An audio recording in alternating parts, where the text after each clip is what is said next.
بسم الله الرحمن الرحيم الحمد لله رب العالمين والصلاة والسلام على رسول الله وعلى آله وصحبه ومن والاه أما بعد أيها الإخوة والأخوات السلام عليكم ورحمة الله وبركاته ومركلة هي حلقة كلة وإن كفيرنا إنه ما كجاه الله إنه ما دام رمضان كي جبية هاي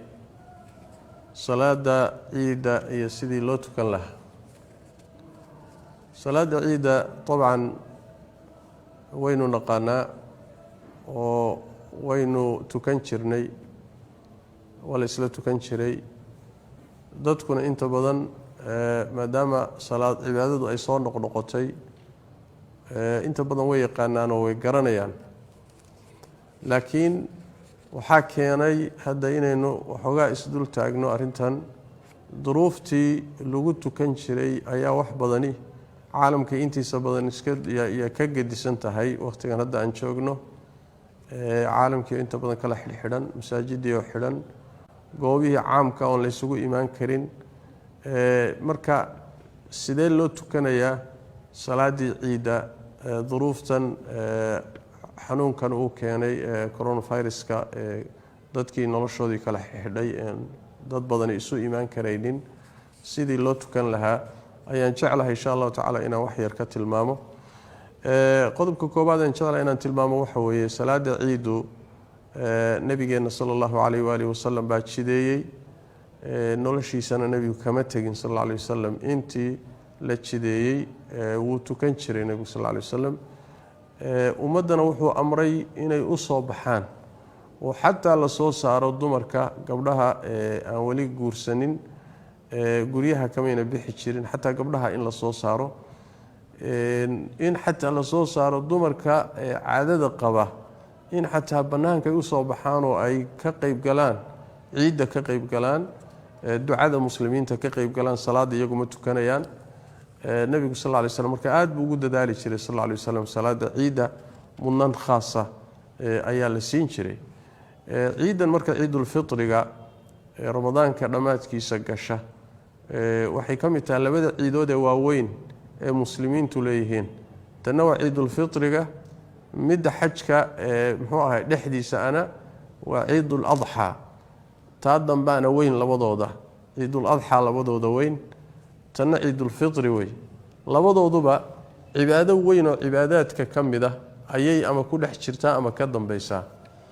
ciidul fitrigani soonkii oo tiirarka islaamka kamida markuu dhamaaday ka dambaysaa ciidul adhaduna xajkii oo tiirka shanaad ah ayay iyaduna maalinka tobnaad bay gashaay oo acmaashii xajkii ku dhex jirtaa maalintii xajkii oo gabagaba ah bay iyaduna gashaa labadaas ciidood waa labada ciidood ee nabigu sallallahu alayhi wasallam uu jideeyay waxa saddexeeyay ciidaha muslimiinta waa ciida usbuuca oo jumcada ah haddaba salaada la tukado ramadaanka kadib ramadaanku markuu dhamaado salaada ciidu nabigu maadaama uusan ka tagi jirin daa'imi jiray xukunkeeda ay fuqahadu isku khilaafeen qaar waxay leeyihiin waa sunno adag oo waajib ma gaarsiisna sida maalikiyada iyo shaafiiciyada kale qaar waxay leeyihiin waa waajib sida xanafiyada kale maxay nabigu sallallahu alayhi wasallam waa amray kama tagin waxay ku tusaysaa inay arin culus tahay qaar waxay leeyihiin waa fardul kifaaya hadii bulshada qaar kamida sameeyso qaarka kale dambigii waa ka dhacaya adigu tafaasiisha fiqiga ah ayaa ku jirta xukunkeeda ma waajib ama waa sunna marka laga hadlayo xagee lagu tukadaa salaadaas nabigeena sallallahu alayhi wa alihi wasallam xadiistiisa sida ku sugan masaajida muusan ku tukan jirin nabigu sallallahu alayhi wasallam banaanka ayuu u bixi jiray meel musalla la yiraahdo oo waxa jira ka baxsan masaajida ka baxsan oo dadku u wada bixi jireen oo nabigu salaada ciida u aadi jiray sallallahu alayhi wa alihi wasallam sida marka waxa weeye inay cudur daar yimaado mooyaane oo midaan roob dadkii xanibo ama la bixi kari waayo ama duruufo kale soo kordhaan sida hadda taagan oo kale mooyee aslahan waxa weeye in banaanka loo baxo oo banaanka lagu tukado masaajida lagala baxo salaada ciida ayaa asal ah waa sidoo nabigu sameyn jiray sallallahu alayhi wa alihi wasallam salaada ciida haddii isu imaadkiisu roobi waayo asal ahaan fardina waa loo tukan karaa jamaacana waa loo tukan karaa jamaacadu in la wada tukado dad badan wada tukadaan oo la isla tukado waa sunnay leeyihiin laakiin sharti uma aha salaada sixadeeda salaada xataa iyadoon duruuf adagi jirinba oo dadku ay soo imaan karayaan hadduu ruuxu goonidiisa u tukado culimada badankood waxay qabaan salaadaasi waa asaxaysaa marka jamaacada iyo wada tukashadu asal ahaanba waxay leeyihiin waa sunnay qabaan in badanoo ka mid a culimada muslimiintu xilligii saxaabada ridwaanullaahi calayhim waxaa dhici jirtay haddii ruuxa ay salaada imaamku dhaafto oo uu maalan dadkii bannaanka ku wada tukanhayay salaaddii baa ka hor dhacday waxay samayn jireen guryahooda caruurtoodii iyo ehelkooday tujin jireen qaar gooni bay isaga tukan jireen sida uu tilmaamayo aharka Anas ibn Malik radiyallahu ta'ala anhu ardaah ibn Abi Shayba iyo Bayhaqi waa soo saaray waana saxiix wakadalika Bukhari baa tacliiq ku wariyay soo mucallaqa bi siiqati al-jazmi wuxuu leeyahay Anas ibn Malik salaada ciida imaamku uu lala tukanayo haday dhaafto wuxuu kulmin jiray ehelkiisa gurigiisa dad ku nool kulmin jiray fa salla bihim mithla salati al-imam fi al-eid markaas wuxuu tujin jiray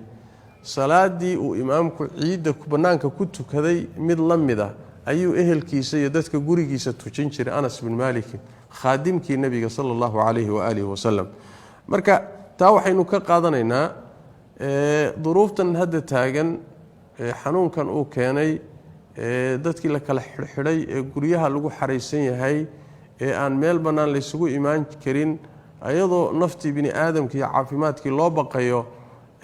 waxaan helaynaa in aan guryaha ku tukanno oo salaadii ciida sidii salaadihii jamaacaadka ee waajibka ahaaba masaajidii markii la xidhay guryaha loogu tukada loo yiri guryaha lagu tukado salaada ciidana sidoo kale guryaha ayaa lagu tukanay insha Allah taala kolba dadkaas wada deganay guriga ku wada nool ayaa wada tukanaya deelaha qaarkood masaajidu u furan yihiin ayagu ama banaanadaba tagi kara mushkilo male laakiin waxaan ka hadlayaa duruufta hadda anagu aan ku noolahay kala dadka ku nool oo masaajidiina la isugu imaan kareynin banaanna la isugu tagi kareynin markaas waxa weeye salaadii ciida waxa lagu tukanayaa guryaha ayaa lagu tukanayaa xilliga la tukanayo intii heli karta guriga dadka wada joogana imaam bay yeelanayaan oo way ku imaamkoodaas iyaga istujinaya ruuxii keligii ana kelinimadiisu u tukanaya salaadu insha Allah taala waa labadii ragcadood waa tilmaami doonaa qaabka loo tukanayo insha Allah taala xilliga salaadu waxa weeye markay qorraxdu soo baxdo wax yarna ay godka kor uga soo kacdo ayay soo galaysaa xilliga salaadu oo macna wax way qadar rumxin waran qiyaastiisa ama qadarkiisa markay dhulka ka soo kacdo oo kor u soo baxdo xilliga hadii la gaaro salaada waqtigeedii waa la gaaray مثلا anaga oo kale Nairobi markaan joogno taqriiban 5:27 mise 5 bar meelahaas ay qorraxdu noo soo baxaysaa marka hadii 20 daqiiqo lagu daro ama nus saac kale lagu daro hal saac oo kale waxaan dhihi lahaa 6 cafwan anagoo kale qorraxdu waxay noo soo baxaysaa 6 iyo 25 27 noo soo baxaysaa marka ilaa yani wax weeye hal saac ama 7 subaxnimo ama iyadoo 10 daqiiqo dhiman muxuu waa la tukan karayaa bimaana wax weeye xilliga shuruuqi qorraxdu soo baxday hadii 20 daqiiqo lagu daro oo intay kor u soo yara kacaysa ama 15 daqiiqo kifaayo way xilliga hadii la gaaro salaada waqtigeedii waa la joogaa waa la tukan karaya muxuu salaadii ciida waxay yiraahdaan fuqahadu waxa fiican si dadku ay u helaan jaanis ay ku bixiyaan zakatul fitriga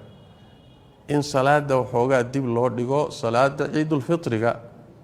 baynama salaada ciidul adhaha waa mid ciida dambe ee carafada salaadeeda iyada waa la dadajin bay dhahaan si dadku ay jaanis uga helaan inay udxiyadii xoolihii gowracaan ila salaada gadaasheeda la gowracay labada salaadood marka sidaas ay yiraahdaan laakiin ruuxii zakatul fitrigiisii bixiyay banaan la isugu imaanayana uusan jirin xilliga horeba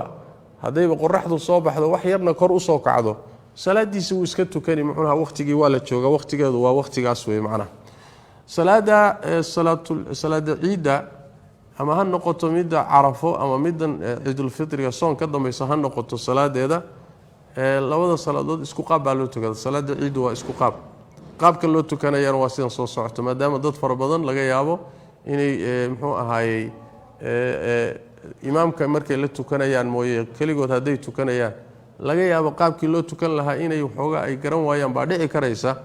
inaan marka waxoogaa wax yare sharxaan jeclahay salaadu horta waa laba ragcadood labada ragcadood waa sida soo socota marka hore ruuxu markuu salaada galo oo Allahu akbar yiraahdo intuusan faatixada akhriin wuxuu 7 goor dhahayaa Allahu akbar Allahu akbar Allahu akbar Allahu akbar Allahu akbar 7 goor buu saas dhahayaa takbiirta uu ku galay Allahu akbarta salaada uu ku galayo waa mid taa kuma jirto 7 kale ayuu takbiirsanayaa 7da markuu dhameeyo ayuu marka faatixada akhrinayaa faatixada markuu akhriyo wuxuu ka dambaysiinayaa suurad kale hadduu yaqaano ragcadda hore faatixada nabigu wuxuu ka dambaysiin jiray suuratul a'la sabbih isma rabbikal a'la hadaadan sabbih isma aqoonina suurad kale qul huwallahu dheh birabbin nas dheh birabbil falaq dheh suurad kale faatixada ka dambaysii kadibna waad rukuucaysaa waad ka soo toosi labadii sujuudood baad caadi ula imaan hal ragcad baa saa kuugu dhamaatay ragcadda labaad markaad u soo istaagto oo dabcan marka ragcadda laga soo istaagay Allahu akbar baa lagu soo istaagaa markaad istaagto Allahu akbarta aad ku soo istaagtay mooyee 5 kalaad haddana ka daba dhahaysaa Allahu akbar Allahu akbar Allahu akbar Allah 5 baad dhahaysaa kadib markaad 5taas dhahdo faatixadii baad akhrin suurad baad ka dambaysiin nabigu wuxuu ka dambaysiin jiray suurat hal ataaka hadithul ghaashiya hal ataaka hadithul ghaashiya hada taqaano hadaan aqoonina suurad kale ka dambaysii qul huwallahu suuradii aad kari karayso adiga taqaano markaad faatixada akhrido suurad ka dambaysiiso kadib waad rukuucaysaa rukuucdaadu markaad dhamaysato labadii sujuudood baa ka dambeeya ataxiyaadkii baa ka dambeeya salligii sidaasaad salaadaadii ku dhamaysanaysaa marka labada ragcadood midda horena waxay leedahay 7 Allahu akbar midda dambana waxay leedahay 5 Allahu akbar oo faatixada ka horeeya sidaasay marka insha Allah taala ay ku fududahay wax adag ma ah gacmaha kor ma loo qaadaya dhib ma laha hadii kor loo qaado walow nabiga sallallahu alayhi wasallam nascad kaga ma sugna laakiin saxaabadiisa qaar kamid ay ka sugantay Abdullah ibn Umar oo kale aymada madhabka Imam Shaafici iyo way qabaan marka hadii gacmaha kor loo qaadana dhib ma leh insha Allah taala khudbada ciida ma la akhrinaya laazim ah khudbada asalahan waxa loogu talagalay banaanka weyn ee la isugu imaanayo iyo imaamku khudbaynaya hatta xilliga uu dadku isu yimaadeen oo bankiga banaanka la isugu yimid uu dadka u khudbaynayo khudbadaasi salaada laazimo iskuma xidhna hadaan la khudbaynin salaadu waa saxaysa marka khudbada waxa laga rabaa imaamka guud meesha guud ee la isugu imaanayo laakiin haday dadku gooni u tukanayaan sida hadda aan ka hadalno kale iyo duruuftan in haysata oo guryaha lagu tukanayo ama ruuxu goonidiisa u tukanayo markaas khudbo laazim ah khudbo yaani wax way waa la isaga tagaya labada ragcadood baa muhiima salaaduna hatta hadii duruuftu caadi tahay khudbada in la dhageysto waxba laazima waa kii nabiga sallallahu alayhi wasallam waan khudbaynaynaa kii rabowna dhageyso kii rabowna isaga tag sidaas way macnaha marka salaadii ciida sidaas loo tukan guryaha lagu tukan ruuxii keligii uu iska tukan kara dadkii muxuu ahaayay guri ku wada nool gurigooda ku tukanayaan hal imaam bay samaysanayaan sidaas aan sheegnay ayayna salaadii u tukanayaan u sharaxnay sunnada nabiga waxa kamid ah sallallahu alayhi wasallam salaadan ciida ciidul fitriga intaan la tukanin ama loo bixin in wax la cunaa fiican waliba timir dhowr xabo timira oo tira isdheer ah in lagu afuro xadiidka Anas ibn Malik radiyallahu ta'ala anhu arda sida uu sheegayo kana la yaghdu yawm al-fitr hatta ya'kula tamarat nabigu muusan kalihi jirin ciidul fitriga ciidan muusan u kalihi jirin ilaa uu timira cuno xabada timir ah riwaayo kale waxa leeyahay kana yaakuluhunna witran tira isdheer buu u cuni jiray nabigu sallallahu alayhi wasallam yaani wax way 3 5 7 tiradaa isdheer intaan salaada la tukanin in wuxuun afka la geliyo xataa timir haddaadan haysanin wuxuun in afka la geliyo oo la cuno wax la cuno ayaa sunnada ah salaaduna markaa ka dambayso waxaa sidaa ka duwan ciidda carafada ayada waxaa fiican marka salaada laga soo noqdo kadib in la cunteeyo ciidan hadda aynu ramadaankana yani intaan salaada la tukanin in cunto la cuno timir gaar ahaan la cuno ayaa nabigeena sallallahu alayhi wasallam hadigiisii ah ee dariiqi rasuulkeena sallallahu alayhi wasallam inoo jideeyay waxa kale to iyadana muhiima masalada qabayska oo iyadana in badan la soo weydiiyo iyadana waxa way dhimale in la qabaysto way fiican tahay lawalow uusan ciidaha in loo qabaystay nascad oo nabiga ka sugan ma jiro sallallahu alayhi wasallam laakiin saxaabadiisa qaar kamid ay ka sugan tahay imaam shaafici iyo imaam maalik iyo aymaduna way qabaan gaar ahaan markii la soo imaanayo meel dad isugu imaanayaan ay tahay sida salaada jumcada oo kale si ruuxa muxuu ahaay aan looga dareemin muxuu ahaay wax jirkiisa ka soo baxayo oo la kahado si aan loo dareemin bal in la isudgiyo oo la iscarfiyo dharka quruxda badan la qaato dhar cusub haduu yahay kaagii horood nadiifsatay haduu yahay laana ciidani waa shaciiro weyn oo calaamad weyn oo calaamaadka diinta kamida weeye in la farxo la damaashaado muxuu ahaay cibaadadaas weyn lagu damaashaado waxyaalaha mubaaxaadka ilaahay inoo baneeyay lagu damaashaado muxuu ahaay ayay kamid tahay oo la inoogu jideeyay la muujiyo marka cibaadada in la yani wax way in la muujiyo walow hadda duruufahan aan hadda ka hadlaynay ina haysta ay tahay xaalad istitnaa'iya oo hore inoo soo marin haddana inta tabarteena ah inaynu cibaadadaasi muujino oo muxuu ahaay ciidaasi muujino shaciirada weyn la muujiyo kolba intii dabara iyo duruuftu kolba intay saamaxayso ayadana wax weeyaan waa laga maarmaan waxaan ku gabagabaynaynaa ramadaanka gabagabadiisa iyo soonka dhamaadkiisa waxyaalaha aad laynoogu jideeyo ilaahay aad u jecel yahay waxa kamida inaynu badino takbiirta sida ilaahay tabaaraka wa tacaala inuu yiri oo inuu sheegay soonka markii uu aakhirkiisa ka hadlayay walitukmilu ciddata walitukabbiru allaha ala ma hadaakum si aad muddada u dhamaystirtaan ilaahayna u weynaysaan hanuuninta uu idin hanuuniyay daraadeed walaallakum tashkuruun inaad ka shukridaan ilaahay tabaaraka wa tacaala wax weyn buu ina waafajiyay bishii baa inoo dhalatay way inoo dhamaatay marka allah in la weyneeyo oo qalbiga ka weynayso carabka ka weynayso dhaqan ahaan iyo xubnahagu weyneeyaan rabbi tabaaraka wa tacaala hidaayada iyo hanuunintu ina hanuuniyay khayrkii badnaayo ina waafajiyay inaynu ka shukrino takbiirtu marka waxa weeyaan Allahu akbar Allahu akbar Allahu akbar takbiirtaasi ciidaha la qaado hatta hadii banaanadii iyo meelii la isugu iimaanayay masaajidii suuroobi kareenin guryaha iyo xaafadaha iyo jidadka la marayo takbiirta in kor loo qaado ayadana waxa weeyaan waa hadiyigi nabigeena sallallahu alayhi wa alihi wasallam waana shukri aan ka shukrinayno oo mahad celinayno Allah tabaaraka wa tacaala khayrkii wanaagu ina waafajiyay ilaahay tabaaraka wa tacaala takbiirta iyada waxay ku eg tahay waxa la bilaabayaa isla subaxinka ciida ila subaxda ciida la wadi karaya markii salaada ciida la tukadana takbiirtu markaas ay ku eg tahay waxaan ku gabagabaynayaa munaasabada ciidan inoo soo socota ilaahay tabaaraka wa tacaala nabadha inuu gaarsiiyay waxaan aad uga digayaa waxa badan ciida marka la gaaro inay dadku damaanshaad iyo fantasiyo iyo waxyaalo fara badan ay sameeyaan walow hadda laga yaabo wax badan inaysan sidii u dhicin haddana waxa dhex gala iyadoo banaan tahay inaynu damaashaad iyo muxuu ahay reereyn iyo farax iyo waxyaalo badan inaynu muujisano nicamka ilaahay ina siiyay tabaaraka wa tacaala haddana marar badan waxa dhex gala munkaraad iyo mukhalafaad shariicada khilaafsan iyo waxyaalo aan loo baahnayn waxyaalo badan oo dhaqan xumo ah waxyaalo badan oo khaladaada ay dadku ku kacaan oo faraxa iyo damaashaadkaasi u geeyaayo uga sii gudbaan arintaasi marka waxa weeye laga taxadaro ilaahay nicamku ku siiyay Soomaalidu waxay yiraahdaan 100 sano waqti ku afur inta Ramadaan oo dhan soo soomanayso cibaadaysanaysay inaad ciida aad muxuu ahay aad qasato oo aad macaasi iyo dunuub iyo khaladaad iyo si khaldan aad farxi u isticmaasho waa halis weeye waa khalad weeye meelahaas oo kalena waa munaasabaad kala doonayo in ilaahayna Allah xuso tabaaraka wa tacaala nicamku inuu siiyay ka shukrino yani wax way aadna isu ilaalino gaar ahaan caruurta iyo daayarta in aad loo ilaaliyo laga ilaaliyo in aysan yani wax way waxyaalo khaladaadka iyo yani munaasabadan inaysan yani wax weeye ayna u gudbin waxyaalo ilaahay tabaaraka wa tacaala ka cadhoonayo waxyaalo shareecada khilaafsan waxyaalo laga yaabo muxuu ahaaye inay xataa cibaadaadkooda saameyn ku yeelato iyo aakhiradooda in aad iyo aad looga taxadaro laga ilaaliyo weye ilaahay tabaaraka wa tacaala soonka maalmaha inoo dhiman